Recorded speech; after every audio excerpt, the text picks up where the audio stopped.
नई संसद भवन बनकर तैयार है और इसका उद्घाटन 28 तारीख को प्रधानमंत्री मोदी करने वाले हैं। अब हर कोई जानना चाहता है कि आखिर नई संसद की ज़रूरत क्यों पड़ी और ये जो संसद है, जो नई संसद की बिल्डिंग है, वो पुरानी इमारत से किस तरह से अलग है। तो आज इस प्रोग्राम में हम आपको यही बताने की कोशिश करेंगे। सबसे पहले हम आपको बता दें कि जो पुरानी संसद है वो अब से करीब 100 साल पहले बनाई गई थी। 1927 में इसका निर्माण हुआ था और उस समय जब इसका निर्माण हुआ था तब भारत की जो आबादी थी वो बेहद कम थी, यानी कि उस समय जो सांसदों की संख्या थी वो कम थी और उस हिसाब से उस संसद को उसका निर्माण किया गया था। लेकिन यहाँ हम आपको बता दें कि लगातार जिस तरह से सांसदों की संख्या बढ़ती चली गई आबादी के हिसाब से और जिस तरह से जो संसद के अंदर जो कर्मचारियों की संख्या बढ़ी है, उसके बाद से ही लगातार सरकार को ये ज़रूरत महसूस होने लगी थी कि अब संसद जो है वो नई होनी चाहिए, इसमें ज़्यादा बैठने की जगह होनी चाहिए, बाकी सुविधाएं भी इसमें बढ़ाने की ज़रूरत है ताकि हाईटेक संसद की सुविधा सांसदों को मिल सके।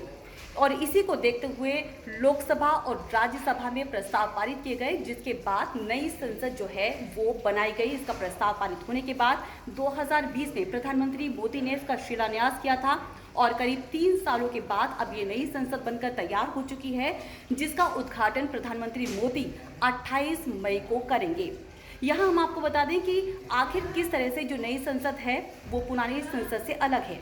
जो लोकसभा है, आपको बता दें कि जो पुरानी लोकसभा है उसमें 543 जो सांसद हैं उनके बैठने की व्यवस्था की गई थी, लेकिन जो नई लोकसभा होगी, संसद का जो एक हिस्सा है लोकसभा, उसके अंदर एक बार में 888 सांसद बैठ सकते हैं। वहीं अगर हम राज्यसभा की बात करें तो पुरानी जो राज्यसभा थी उसकी चैम्बर में करीब 250 सदस्य बैठ सकते थे, लेकिन अब जो नई संसद जो राज्यसभा में बनी है, जो राज्यसभा बनी है, उसके अंदर 384 सदस्य बैठ सकते हैं, यानी कि कुल मिलाकर जो सदस्यों की संख्या है वो काफ़ी बढ़ गई है। साथ ही कर्मचारियों के अलग से बैठने की व्यवस्था की गई है।